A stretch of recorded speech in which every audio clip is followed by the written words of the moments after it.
செய்தி கேட்டு நீங்கள் ஆசீர்வதிக்கப்படுங்கள். கர்த்தர் உங்களை ஆசீர்வதிப்பார். ஹல்லேலூயா. கர்த்தருடைய நாமம் மகிமைப்படுவதாக. ஆண்டவர் கொடுத்த நல்ல இந்த சந்தர்ப்பத்திற்காக கர்த்தரை ஸ்தோத்திரிக்கிறேன்.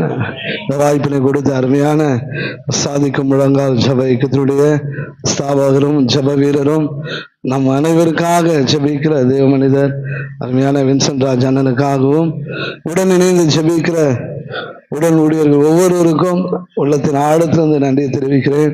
இந்த புதிய மாதத்தை தேவனாகிய கர்த்தர் நம்மை காண செய்தார். அதற்காக நம்ம எல்லாம் கர்த்தரை ஸ்தோத்திரிக்கலாம். ஸ்தோத்திரம் ஸ்தோத்திரம் ஸ்தோத்திரம் ஸ்தோத்திரம். வேதத்திலிருந்து ஒரு பகுதியை நாம தியானிக்க இருக்கிறோம். என்னோடு கூட எடுத்துக்கொள்ளுங்க. சங்கீதங்களின் புத்தகம் 18ஆம் சங்கீதம் 16ஆம் வசனம் 17ஆம் வசனம் 18, 19, 20 நம்ம வாசிக்கலாம். யாவரும் சேர்ந்து வாசிப்போம். உயரத்திலிருந்து அவர் கை நீட்டி என்னை பிடித்து ஜல பிரவாகத்தில் இருக்கிற என்னை தூக்கிவிட்டார். என்னிலும் அதிக பலவான்களாய் இருந்த என் பலத்த சத்துருவுக்கும் என்னை பகைக்கிறவர்களுக்கும் என்னை விடுவித்தார். என் ஆபத்து நாளில் எனக்கு எதிரிட்டு வந்தார்கள். கர்த்தரோ எனக்கு ஆதரவாக இருந்தார். அவர் விசாலமான இடத்துல என்னை கொண்டு வந்து என் மேல் பிரியமாய் இருந்தபடியா என்னை தப்புவித்தார். கர்த்தர் என் நீதிக்கு தக்கதாக பதிலளித்தார். என் கைகளின் சுத்தத்திற்கு தக்கதாக எனக்கு சரி கட்டினார். அன்பான தேவ பிள்ளைகளே, இந்த பகுதியில தாவீதுனுடைய அனுபவமும் கர்த்தர் அவனுக்கு கொடுத்த தாவீதுக்கு கொடுத்த ஒரு மகா பெரிய ஜெயத்தை இங்கு நாம் பார்க்க முடிகிறது. இந்த சங்கீதத்தின் தலைப்பில் நம்ம பார்க்கும் பொழுது ராகத்தலைவனுக்கு ஒப்புவிக்கப்பட்ட சங்கீதம். கர்த்தருடைய தாசனாகிய தாவீது இந்த பாட்டின் வார்த்தைகளை கர்த்தர் தன்னுடைய எல்லா சத்துருக்களின் கைக்கும் சவுலின் கைக்கும் நீங்களாக்கி விடுவித்த நாளிலே பாடினது. இங்க குறிப்பாய் சொல்லுகிறார், எல்லா சத்துருக்கள், அநேக சத்துருக்கள் சூழ்ந்திருக்கிறார்கள். அதிலும் குறிப்பாக சவுல் ராஜாவும் எதிர்த்து வருகிறதை இங்கு அவர் நமக்கு எழுதி வைத்திருக்கிறார். இந்த புதிய மாதத்தில் நாம் பலவிதமான பிரச்சனைகளை, பலவிதமான நெருக்கங்கள் நம்மை சூழ்ந்திருக்கலாம், பிரச்சனைகள் சூழ்ந்திருக்கலாம். சத்துருக்களை போன்றதான நெருக்கங்களையும் போராட்டங்களையும் நம்முடைய வாழ்க்கையில நம்ம சந்தித்திருக்கலாம். ஆனா இங்க எழுதும்போது சொல்லுகிறார், குறிப்பாய் சவுல் அநேக பிரச்சனைகள் இருந்தாலும் அது குறிப்பிட்ட ஒரு பிரச்சனை ரொம்ப நெருக்கமா இருக்கும், ரொம்ப வேதனை கொடுக்கக்கூடியதா இருக்கும். எல்லாரும் பிரச்சனை இல்லாத ஆட்களே இல்லை, அப்படிதானே? ஆனா இந்த பிரச்சனைகளை மேற்கொள்ளக்கூடிய பலனை கர்த்தர் நமக்கு கொடுத்திருக்கிறார். ஆமீன். உலகத்தில் உங்களுக்கு உபத்திரம் உண்டு, ஆனாலும் திடன் கொள்ளுங்க, நான் உலகத்தை ஜெயித்தேன். ஜெயித்தவர் நம்மோடு கூட இருக்கிறதுனால அவருடைய பிள்ளைகளா இருக்கிற நாமும் ஜெயிப்போம். எப்படி தாவீதுக்கு அநேக சத்துருக்கள் சூழ்ந்திருந்தாலும் கர்த்தர் மகா பெரிய ஒரு ஜெயத்தை கொடுத்தாரோ, இந்த வசனங்கள் மூலமாக நமக்கும் அந்த ஜெயத்தை அவர் கொடுப்பார். அதை சொல்லுகிறார் 16ஆம் வசனத்துல, என்னை தூக்கி விட்டார். கடைசி பகுதியில் படிச்சீங்கன்னா என்னை தூக்கி விட்டார். பாருங்க, யாரை நம்ம தூக்கி விட முடியும்? விழுந்து போனவங்கள, இல்ல முழுகி போனவங்கள. இப்ப தண்ணீர்ல முழுகிட்டு இருக்காங்க, என்ன சொல்லுவாங்க? கொஞ்சம் கை கொடுத்து தூக்கி விடுங்களேன். இல்ல கீழே விழுந்து போனவங்கள கொஞ்சம் கை கொடுத்தேன்னு தூக்குங்கன்னு சொல்லுவோம். அப்போ விழுந்து போனவர்களை தூக்குகிற கர்த்தர். பாருங்க, ஆமோஸ் புத்தகம் 9ஆம் அதிகாரம் 12ஆம் வசனத்துல சொல்லுகிறது, நான் விழுந்து போன தாவீதின் கூடாரத்தை மீண்டுமாய் கட்டி எழுப்புவேன். ஒரு தூக்கி விடுகிறதுல விழுந்து போனவர்களை, இல்ல இப்படி சொன்னா நல்லா இருக்கும், தள்ளப்பட்டவர்களை வேதம் சொல்லுகிறது, ஆகாது என்று தள்ளின கல்லே மூளைக்கு தலைக்கல்லாயும் ஆகிட்டு, ஆகாது, வேஸ்ட், ஒன்றுத்துக்கும் உதவாது என்று சொல்லி எங்க ரிஜெக்ட் பண்ணி இருக்கிறாங்களோ அவர்களை மகிமைப்படுத்துகிற கர்த்தர். இங்க தாவீதின் கூடாரத்தை மீண்டும் எடுப்பித்து கட்டுவேன். விழுந்து போன நிலைமையில இருக்கிற, சிதறடிக்கப்பட்ட நிலைமையில இருக்கிற, நெருக்கப்படுகிற பிள்ளைகளை கர்த்தர் தூக்கி விட அவர் வல்லமையுள்ளவராக இருக்கிறார். இந்த புதிய மாதத்துல உங்களை என்னையும் கூட அவர் கரம் பிடித்து தூக்கி விடுவார். அல்லேலூயா, ஆமென் சொல்லலாமா? பாருங்க, வேதத்துல ஒரு பகுதி இருக்கு, 2 ராஜாக்கள் 6ஆம் அதிகாரம் 5ஆம் வசனத்துல படிச்சீங்களா?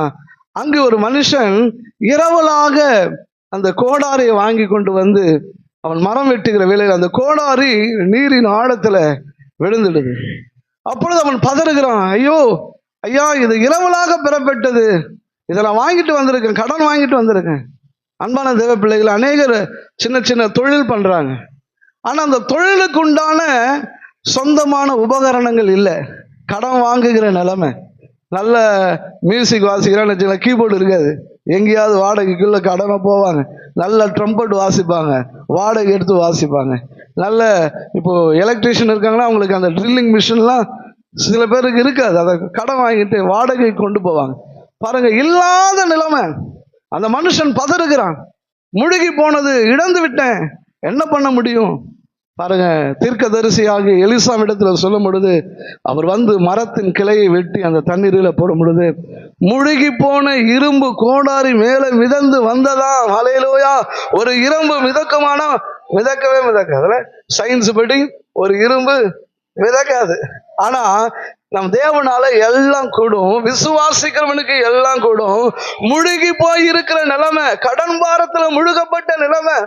சிலர்லாம் நெருக்கத்துக்கு பண தேவைக்கு நகையை வச்சிருப்பாங்க, அது முழுகிற நிலைமை வந்திருக்கும்.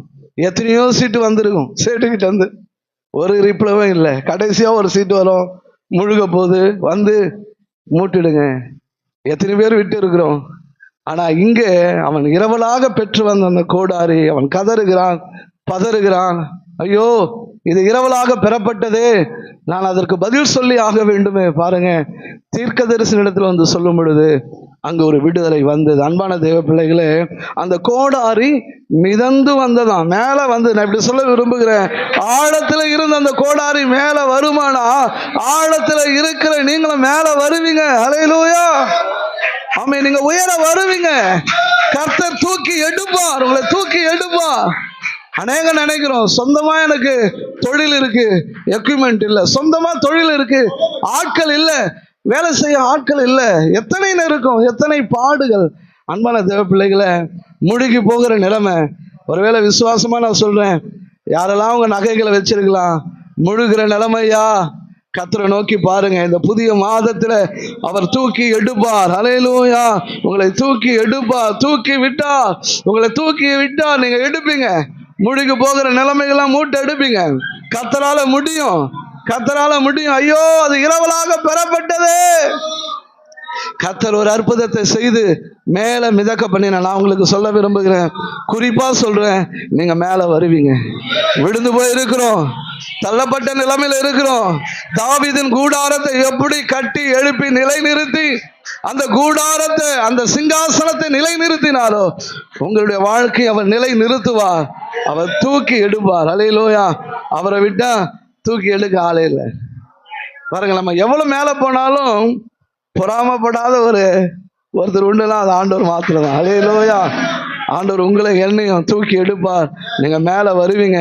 மீண்டுமா சொல்றேன், நீங்க வைத்திருக்கிற நகைகள்லாம் மூட்டை எடுப்பீங்க. ஹல்லேலூயா! கர்த்தர் அற்புதத்தை செய்வார், முழுகி போக விட மாட்டார். ஏன்னா மனுஷனால கூடாததெல்லாம் தேவனால கூடும். விசுவாசிக்கிறவனுக்கு எல்லாம் கூடும். தாவீதுக்கு அநேக சத்துருக்கள் சூழ்ந்திருந்தாங்க. குறிப்பா ஒரு பிரச்சனை சவுல் தான். நிறைய பிரச்சனை சமாளிக்கிறோம், ஆனா அதுல சிலது ரொம்ப வீரியம் உள்ளதா இருக்கு. அநேக பிரச்சனை உலகத்தில் சொல்லுவாங்க, ஜானேர்னா முடம் சறுக்குது, அடி மேல அடி விழுது. இல்லை, எவ்வளவு பேர் மனப்படமா சொல்லுவோம், பட்ட காலிலே படுது, கெட்டக்கூடிய கெடுதுன்னு இப்படி நிறைய டைலாக் சொல்லுவாங்க. நான் உங்களுக்கு சொல்றேன், தேவன் விழுந்து போனத, முடங்கி போனத, தள்ளப்பட்டத அவர் தூக்கி நிறுத்துகிற கர்த்தர். ஹல்லேலூயா! விழுந்து போன தாவீதின் கூடாரத்தை தூக்கி விட்ட கர்த்தர், மீண்டும் கட்டி எழுப்பின கர்த்தர், ஆகாது என்று தள்ளின கல்ல மூளைக்கு தலைக்கல்லாய் உயர்த்தின கர்த்தர் உங்களை உயர்த்துவார், உங்களை தூக்கி எடுப்பார். 17ஆம் வசனத்துல கடைசி பகுதி சொல்லுகிறது, என்னை பகைக்கிறவர்களுக்கும் என்னை விடுவித்தார், விடுவித்தார். தானியேலின் புத்தகம் 3ஆம் அதிகாரம் 25ஆம் வசனத்துல நீங்க படிச்சீங்களா, அங்க சாத்ராக், மேஷாக், ஆபேத்நேகோ விடுதலை பெற்றவர்களா உலாவினாங்களாம். அப்போ அவங்கள அந்த 7 மடங்கு சூடாக்கப்பட்ட அக்னியில எப்படி போட்டாங்களா, அவங்களுடைய ஆடைகளோடு கைகள் கால்கள் கட்டப்பட்ட நிலைமை. இன்னைக்கு அநேகருடைய கைகள் கால்கள் கட்டப்பட்டு இருக்கு. வேலைக்கு போக முடியல, வேலைக்கு போனாலும் வருமானம் வரல, வாங்கிட்டு வர வருமானம் கடனுக்கு அப்படியே போயிடும். கட்டப்பட்ட நிலைமை, கைகளும் கால்களும் கட்டப்பட்ட நிலைமை. யார் விடுதலையாக்க முடியும்? யார் கட்டவிழ்க்க முடியும்? கர்த்தர் ஒருவர் தான். ஹல்லேலூயா, ஆமென். அவர் கட்டினால் அதை இடிப்பவன் யார்? ஆமென். அவர் திறந்தால் அதை பூட்டுகிறவன் யார்? அன்பான தேவ பிள்ளைகளை, இங்க பார்க்கிறோம், அந்த சாத்ராக், மேஷாக், ஆபேத்நேகோ, அந்த வசனம் சொல்லுகிறது, ராஜா பார்த்து சொல்றான், இவர்கள் விடுதலையாய் விளாவுகிறார்களே, விடுதலையாய் உலாவுகிறார்கள். என்ன அர்த்தம்? கரங்களையும் கால்களையும் கட்டி போட்டனே, இவர்கள் எப்படி விடுதலையாக்கப்பட்டார்கள்? அங்க அவர்கள் சொல்றாங்க, நாலாவது நபர் ஒருவர் இருக்கிறார், அவர் தேவகுமாரனுக்கு ஒப்பாய் இருக்கிறார். ஹல்லேலூயா.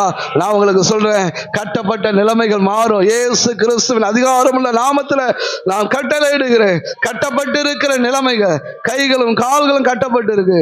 சிலர்லாம் சொல்லுவாங்க, வேலைக்கு போகணும்னு எண்ணமே வரல, கைகளும் கால்களும் கட்டப்பட்டு அப்படியே வீட்டிலே இருப்பாங்க. சில பேர்லாம் வேலைக்கே போறது இல்லை, போனோன்னு என்ன இருக்கு, வேலை சொல்லுங்கன்னு வாங்க, ஆனா சொன்னா போக முடியல. காரணம் என்ன? கட்டப்பட்டு இருக்கிற நிலைமை. ஆண்டவர் சொல்றாரு, இங்க வசனம் சொல்லுகிறது, என்னை விடுவித்தார். சொல்லுங்க, என்னை விடுவித்தார், என்னை பகைக்கிறவர்களுக்கு என்னை விடுவித்தார். ஹல்லேலூயா. வருமானங்கள்